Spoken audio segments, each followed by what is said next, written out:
ವೀಕ್ಷಕರೇ, ಹತ್ತೂರ ಒಡೆಯ ಪುತ್ತೂರು ಬಹತೋಬಾರ ಮಹಾಲಿಂಗೇಶ್ವರ ದೇವರ ಮಣ್ಣಿನಲ್ಲಿ ಸುಮಾರು 40 ವರ್ಷಗಳ ಬಳಿಕ ಇದೀಗ ಮತ್ತೆ ಮೈಸೂರು ವಿಭಾಗ ಮಟ್ಟದ ಕೃಷಿ ಮೇಳ ಹಾಗೆ ಸಸ್ಯ ಜಾತ್ರೆಯ ವೈಭವ ಮನೆ ಮಾಡಿದೆ.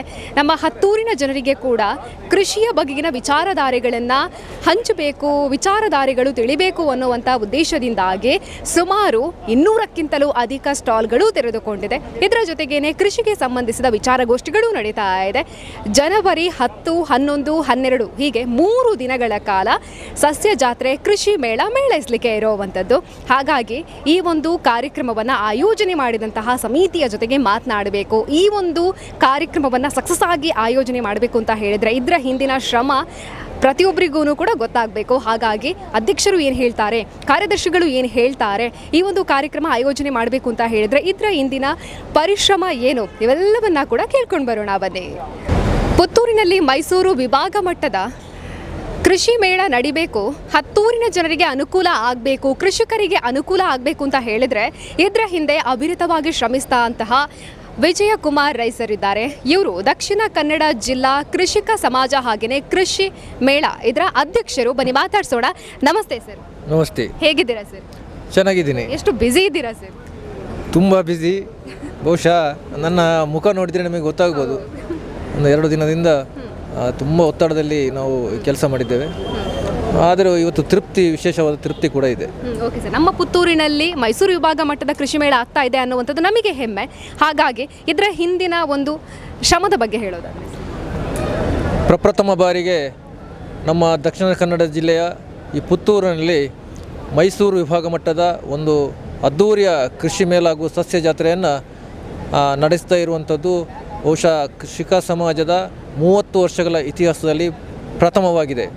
ಇವತ್ತು ನೀವು ನೋಡ್ತಾ ಇದ್ದೀರಿ, ಮೈಸೂರು ವಿಭಾಗದ ಅಂದರೆ ಸುಮಾರು 8 ಜಿಲ್ಲೆಗಳ ಒಳಗೊಂಡಂಥ ಈ ವಿಭಾಗ ಇವತ್ತು ಸನ್ಮಾನ್ಯ ಕರ್ನಾಟಕ ಸರ್ಕಾರದ ಹಾಗೂ ಕರ್ನಾಟಕ ಪ್ರದೇಶ ಕೃಷಿಕ ಸಮಾಜದ ರಾಜ್ಯದ ಅಧ್ಯಕ್ಷರಾದಂಥ ಚೆಲುವರಾಯ ಸ್ವಾಮಿಯವರು ಈ ಕಾರ್ಯಕ್ರಮಕ್ಕಾಗಿ ವಿಶೇಷವಾಗಿ ಬೆಂಗಳೂರಿನಿಂದ ಆಗಮಿಸಿ ಈ ಕಾರ್ಯಕ್ರಮವನ್ನು ಉದ್ಘಾಟನೆ ಮಾಡಿದ್ದಾರೆ. ಸುಮಾರು 200ರಷ್ಟು ಸ್ಟಾಲ್ಗಳು ಈ ಕೃಷಿ ಮೇಳದಲ್ಲಿ ತುಂಬಿ ತುಳುಕ್ತಾ ಇದೆ. ಬೇರೆ ಬೇರೆ ಕೃಷಿ ಸಂಬಂಧಿ ಮಾಹಿತಿಗಳನ್ನು ಒಳಗೊಂಡಂಥ ಹಾಗೂ ಕೃಷಿ ಸಂಬಂಧಿತ ಪ್ರಾತ್ಯಕ್ಷಿಕೆಗಳನ್ನು ಒಳಗೊಂಡಂಥ ಸ್ಟಾಲ್ಗಳು ನಿಮಗೆ ಇಲ್ಲಿ ಬಂದರೆ ಕಾಣಲಿಕ್ಕೆ ಸಿಗ್ತಾ ಇದೆ. ವಿಶೇಷವಾಗಿ ಜಾನುವಾರು ಪ್ರದರ್ಶನ ಕೂಡ ಆಗ್ತಾಯಿದೆ. ಕಂಬಳದ ಕೋಣಗಳು, ಹಾಲು ಕರೆಯುವ ಸ್ಪರ್ಧೆ ಹಾಗೂ ದೇಶಿ ತಳಿಗಳ ಜಾನುವಾರುಗಳನ್ನು ನೀವು ಇಲ್ಲಿ ಕಾಣ್ಬೋದು.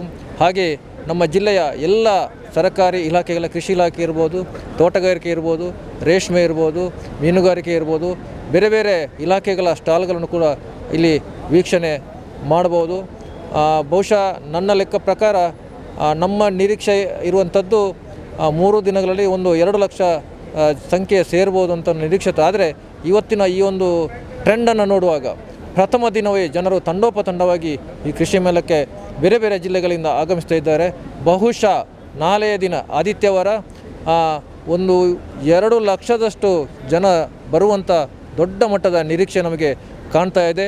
ಈಗಾಗಲೇ ಬೇರೆ ಬೇರೆ ಜಿಲ್ಲೆಗಳಿಂದ ವಾಹನಗಳನ್ನು ಬುಕ್ ಮಾಡಿರುವಂಥದ್ದು ನಮಗೆ ಮಾಹಿತಿ ಬಂದಿದೆ. ಬಹುಶಃ ನಾಳೆ ಇಡೀ ಪುತ್ತೂರಿನಲ್ಲಿ ಇನ್ನೊಂದು ಜಾತ್ರೆಯನ್ನು ಕಾಣುವಂಥ ಒಂದು ದೊಡ್ಡ ಮಟ್ಟದ ಅವಕಾಶ ನಮ್ಮ ಪುತ್ತೂರಿನ ಜನರಿಗೆ ಸಿಗಲಿಕ್ಕಿದೆ. ವಿಶೇಷವಾಗಿ 40ರಷ್ಟು ಆಹಾರದ ಸ್ಟಾಲ್ಗಳು ಬಂದಿವೆ. ಈಗಾಗಲೇ ಜನ ಮುಗಿಬೀಳ್ತಾ ಆಹಾರವನ್ನು ಸೇವನೆ ಮಾಡ್ತಾ ಇದ್ದಾರೆ. ಬಹುಶಃ ಒಂದು ಅದ್ಭುತವಾದ ಕಾರ್ಯಕ್ರಮವನ್ನು ಮಾಡಿದಂಥ ತೃಪ್ತಿ ನಮಗೆ ಇದೆ. 4 ತಿಂಗಳಿಂದ ನಾವು ಪಟ್ಟಂಥ ಶ್ರಮ ಇವತ್ತು ನಮಗೆ ಎಲ್ಲ ಆಯಾಸ ನಿವಾರಣೆ ಆಗುವಂಥ ಒಂದು ಅನುಭವ ಆಗ್ತಾಯಿದೆ. ಬಹುಶಃ ಒಂದು ಇತಿಹಾಸದಲ್ಲಿ ಇದೊಂದು ಮರೆಯಲಾರದಂಥ ಕಾರ್ಯಕ್ರಮ ಖಂಡಿತ ಆಗ್ತದೆ ಅನ್ನುವಂಥ ಮಾತನ್ನು ಈ ಸಂದರ್ಭದಲ್ಲಿ ಹೇಳ್ತೇನೆ. ಸರ್, ಹಾಗೆ ಇವತ್ತು ಬಂದಂತಹ ಪ್ರತಿಯೊಬ್ಬ ಅತಿಥಿ ಕೂಡ ಮೆಚ್ಚುಗೆಯನ್ನು ಕೂಡ ವ್ಯಕ್ತಪಡಿಸಿದರು, ಸಕ್ಸಸ್ ಆಗಲಿ ನಡೀಲಿ ಅನ್ನುವಂಥದ್ದನ್ನು ಹೇಳಿದರು. ಹಾಗಾಗಿ ಈ ಒಂದು ಇಷ್ಟು ದೊಡ್ಡ ಮಟ್ಟದಲ್ಲಿ ಕಾರ್ಯಕ್ರಮ ಆಯೋಜನೆ ಮಾಡಬೇಕು ಅಂತ ಹೇಳಿದರೆ ಕಾಣದ ಕೈಗಳಾಗಿ ತುಂಬ ಜನ ಕೆಲಸವನ್ನು ಮಾಡಿದ್ದಾರೆ ಸರ್, ಅವರ ಬಗ್ಗೆ ಹೇಳೋದು? ಖಂಡಿತ ಹೌದು ಮೇಡಮ್. ಬಹುಶಃ 4 ತಿಂಗಳಿಂದ ನಮ್ಮ ಬೆನ್ನ ಹಿಂದೆ ಒಂದು ತಂಡವೇ ಕೆಲಸ ಮಾಡಿದೆ. ಅದನ್ನು ನಾವು ಅವರಿಗೆ ಯಾವ ರೀತಿಯ ಕೃತಜ್ಞತೆಯನ್ನು ಸಲ್ಲಿಸಬೇಕಂತ ನನಗೆ ನನ್ನ ಬಾಯಲ್ಲಿ ಮಾತುಗಳು ಬರ್ತಾ ಇಲ್ಲ. ಬಹುಶಃ ಅವರಷ್ಟಕ್ಕೆ ಅದೃಶ್ಯವಾಗಿ ಈ ಕಾರ್ಯಕ್ರಮದ ಯಶಸ್ಸಿಗೆ ಸಹಕರಿಸಿದ್ದಾರೆ. ಇಡೀ ಜಿಲ್ಲೆಯ 8 ತಾಲೂಕಿನ ತಾಲೂಕು ಘಟಕಗಳು ಸರ್ವ ರೀತಿಯ ಸಹಕಾರವನ್ನು ಕೊಟ್ಟಿದ್ದಾರೆ. ಅದರೊಟ್ಟಿಗೆ ಈ ಕಾರ್ಯಕ್ರಮದಲ್ಲಿ ಪುತ್ತೂರಿನಲ್ಲಿ ಬೇರೆ ಬೇರೆ ರೈತ ಸಂಘಟನೆಗಳು ಇದೆ. ಭಾರತೀಯ ಕಿಸಾನ್ ಸಂಘ ಇರ್ಬೋದು, ಸೇವಾ ಭಾರತಿ ಕೃಷಿ ಪರಿವಾರ ಇರ್ಬೋದು, ಬೇರೆ ಬೇರೆ ರೈತ ಉತ್ಪಾದಕ ಸಂಸ್ಥೆಗಳು ಇವರು ನಮ್ಮ ಬೆನ್ನ ಹಿಂತು ನಮಗೆ ಕೈ ಜೋಡಿಸಿದ್ದಾರೆ. ಈ ಕಾರ್ಯಕ್ರಮದ ಯಶಸ್ಸಿಗೆ ಹಗಲಿರಲು ಕೆಲಸ ಮಾಡಿದ್ದಾರೆ. ಅದರೊಟ್ಟಿಗೆ ಈ ಕಾರ್ಯಕ್ರಮಕ್ಕೆ ಸುಮಾರು ಅಂದಾಜು 25ರಿಂದ 30 ಲಕ್ಷ ಖರ್ಚು ಬರಬಹುದೆನ್ನುವಂಥ ಒಂದು ಅಂದಾಜಿದೆ. ಬಹುಶಃ ನಮಗೆ ಕರ್ನಾಟಕ ಪ್ರದೇಶ ಕೃಷಿಕ ಸಮಾಜದಿಂದ ಸುಮಾರು 5 ಲಕ್ಷದಷ್ಟು ಅನುದಾನ ಬರ್ತದೆ. ಉಳಿದ ವೆಚ್ಚವನ್ನು ನಮಗೆ ಸ್ಟಾಲ್ಗಳಿಂದ ಸ್ವಲ್ಪ ಬಂದಿದೆ. ಅದಕ್ಕಿಂತ ಮಿಗಿಲಾಗಿ ತುಂಬ ಜನ ಪ್ರಾಯೋಜಕರು ನಮಗೆ ಈ ಕಾರ್ಯಕ್ರಮದ ಯಶಸ್ಸಿಗೆ ಸಹಕರಿಸಿದ್ದಾರೆ. ಮುಖ್ಯವಾಗಿ ಧರ್ಮಸ್ಥಳ ಗ್ರಾಮಾಭಿವೃದ್ಧಿ ಯೋಜನೆ ಇರ್ಬೋದು, DCC ಬ್ಯಾಂಕ್ ಇರ್ಬೋದು, ನಮ್ಮ ಇಡೀ ಜಿಲ್ಲೆಯ ಪ್ರಾಥಮಿಕ ಕೃಷಿ ಪತ್ತಿನ ಸಹಕಾರಿ ಸಂಘ ಇರ್ಬೋದು, ಕ್ಯಾಂಪ್ಕೋ ಇರ್ಬೋದು, KMF ಇರ್ಬೋದು, ಹಾಗೂ ಬೇರೆ ಬೇರೆ ಆಕರ್ಷನ್, ಬಿಂದು, ದ್ವಾರಕಾ ಪ್ರತಿಷ್ಠಾನ ಇಂಥ ಬೇರೆ ಬೇರೆ ಉದ್ಯಮಿಗಳು ನಮ್ಮ ಈ ಕಾರ್ಯಕ್ರಮವನ್ನು ಸಂಘಟಿಸಲಿಕ್ಕೆ ನಮಗೆ ಬಹಳ ಸಹಕಾರವನ್ನು ನೀಡಿದ್ದಾರೆ. ಈ ಸಂದರ್ಭದಲ್ಲಿ ಅವರಿಗೆ ನಾನು ಅಧ್ಯಕ್ಷ ನೆಲೆಯಲ್ಲಿ ಕೃತಜ್ಞತೆಯನ್ನು ಸಲ್ಲಿಸಲಿಕ್ಕೆ ಇಚ್ಛೆ ಪಡ್ತಾ ಇದ್ದೇನೆ. ಸಮಾರೋಪ ಸಮಾರಂಭದ ಚಿತ್ರಣ ಹೇಗಿರುತ್ತೆ? ಸೋಮವಾರದ ದಿವಸ ಮಧ್ಯಾಹ್ನ 3 ಗಂಟೆಗೆ ಸಮಾರೋಪ ಸಮಾರಂಭವನ್ನು ಇಟ್ಕೊಂಡಿದ್ದೇವೆ. ಈ ಸಮಾರೋಪ ಸಮಾರಂಭದಲ್ಲಿ ನಮ್ಮ ಜಿಲ್ಲೆಯ ಮಾಜಿ ಸಂಸದರಾದ ನಳಿನ್ ಕುಮಾರ್ ಕಟೀಲ್ ಅವರು ಭಾಗವಹಿಸ್ತಾರೆ.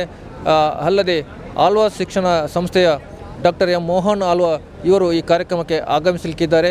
ಅಲ್ಲದೆ ನಮ್ಮ DCC ಬ್ಯಾಂಕಿನ ನಿರ್ದೇಶಕರು ಹಾಗೂ ಕ್ಯಾಂಪ್ಕೋದ ನಿರ್ದೇಶಕರು, KMFನ ನಿರ್ದೇಶಕರು, ಅಲ್ಲದೆ ನಮ್ಮ ಕೃಷಿ ಇಲಾಖೆಯ JDA ಅಧಿಕಾರಿಗಳು ಹಾಗೂ ನಮ್ಮ ಪ್ರಮುಖರು ಈ ಸಮಾರಂಭದಲ್ಲಿ ಭಾಗವಹಿಸಲಿಕ್ಕಿದ್ದಾರೆ.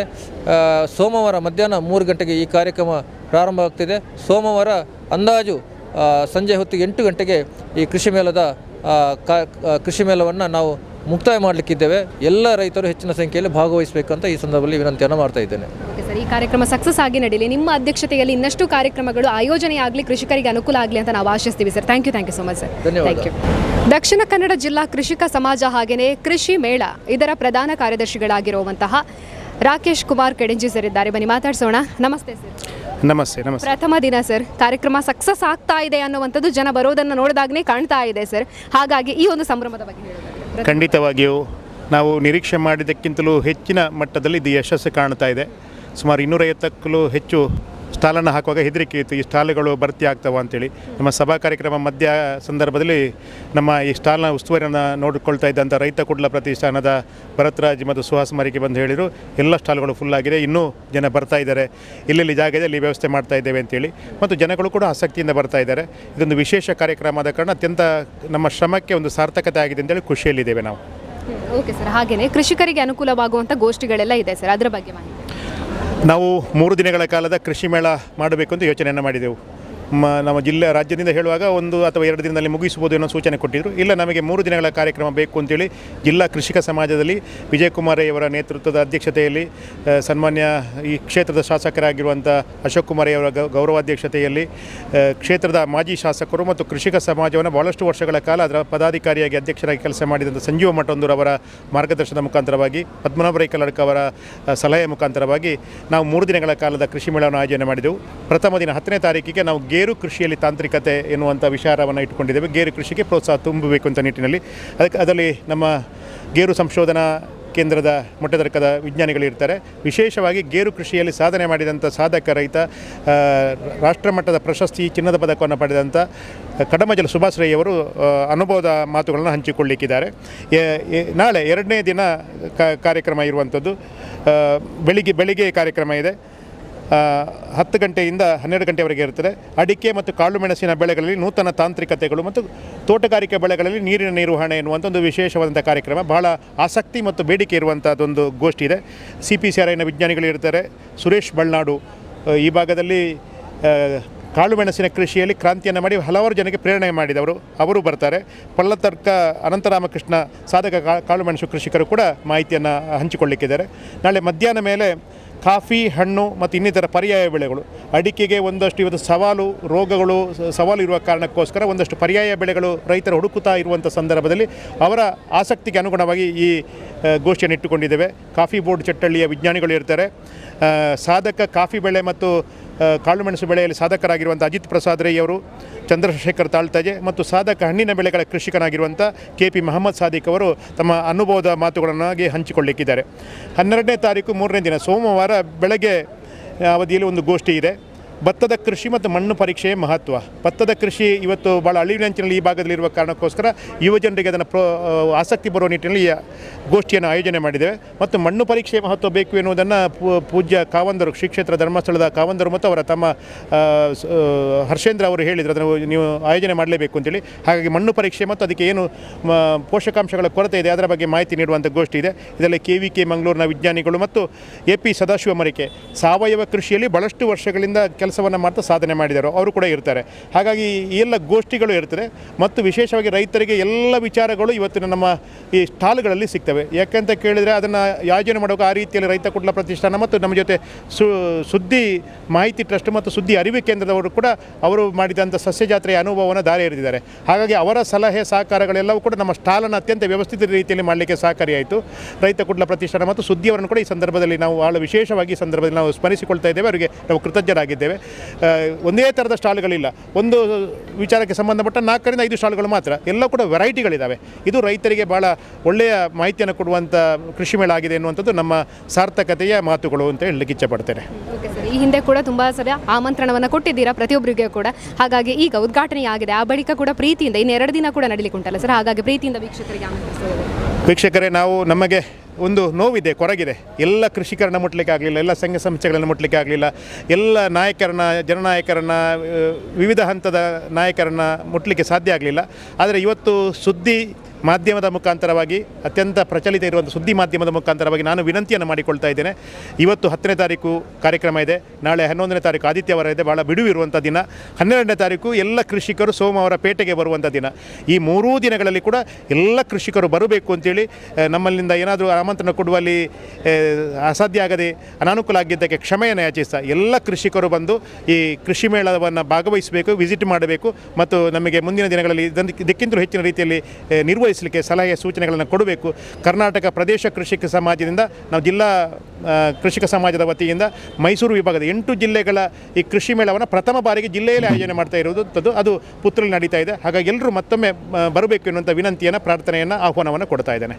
ಮೈಸೂರು ವಿಭಾಗ ಮಟ್ಟದ ಸಸ್ಯ ಜಾತ್ರೆ ಕೃಷಿ ಮೇಳದ ಹಿಂದಿನ ಪರಿಶ್ರಮವನ್ನ ನೋಡಿದ್ರಲ್ಲ. 3 ದಿನಗಳ ಕಾಲ ನಿರಂತರವಾಗಿ ಮಾಹಿತಿ ನೀಡುವಂತ ಕಾರ್ಯಕ್ರಮಗಳು ನಡೆಯಲಿಕ್ಕಿರುವಂತದ್ದು. ಪ್ರತಿಯೊಬ್ಬರು ಕೂಡ ಭಾಗಿಯಾಗಿ ಮಾಹಿತಿಯನ್ನ ಪಡೆದುಕೊಳ್ಳಿ, ಪ್ರತಿಯೊಂದು ಸ್ಟಾಲ್ಗಳಿಗೆ ಕೂಡ ವಿಸಿಟ್ ಮಾಡಿ ಒಂದಿಷ್ಟು ಐಟಮ್ಗಳನ್ನ ಪರ್ಚೇಸ್ ಮಾಡಿ, ಅದರ ಜೊತೆಗೆ ಕೃಷಿಕರಿಗೆ ಅನುಕೂಲವಾಗುವಂತಹ ಸ್ಟಾಲ್ಗಳು ಹೆಚ್ಚಿನ ಸಂಖ್ಯೆಯಲ್ಲಿದೆ. ಇವೆಲ್ಲದರ ಪ್ರಯೋಜನವನ್ನ ಪಡ್ಕೊಳ್ಳಿ ಅಂತ ಹೇಳ್ತಾ ಇವತ್ತಿನ ಕಾರ್ಯಕ್ರಮವನ್ನು ಮುಗಿಸ್ತಾ ಇದ್ವಿ. ಕ್ಯಾಮರಾ ಪರ್ಸನ್ ಸುಧಾಕರ್ ಪಟೇಲ್ ಜೊತೆ ಸುಮಿತ್ರಾ ಬಿ, ಸುದ್ದಿ ನ್ಯೂಸ್, ಪುತ್ತೂರು. ಸುದ್ದಿ ಚಾನಲ್, ಕ್ಷಣ ಕ್ಷಣದ ಸುದ್ದಿಗಾಗಿ. ಅತ್ತೆ, ಇದು ನನ್ನ ಬರ್ಡೇ ಗಿಫ್ಟ್. ಇದೆಲ್ಲ ಜೀವನದಲ್ಲಿ ನನಗೋಸ್ಕರ ತಗೊಂಡ್ಬಂದಿದ್ದಾರೆ. ನಿನ್ ಮೇಲೆ ತುಂಬಾ ಚೆನ್ನಾಗಿ ಕಾಣುತ್ತೆ. ಇದು ತುಂಬಾ ಚೆನ್ನಾಗಿದೆ ಅಲ್ವಾ? ತುಂಬಾ ಚೆನ್ನಾಗಿದೆ.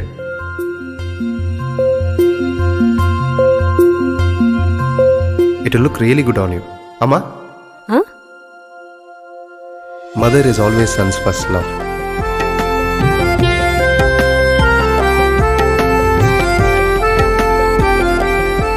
ಪ್ರತಿ ಪೀಳಿಗೆಯ ಪ್ರೀತಿಯ ಮಳಿಗೆ GL ಆಚಾರ್ಯ ಜ್ಯುವೆಲರ್ಸ್.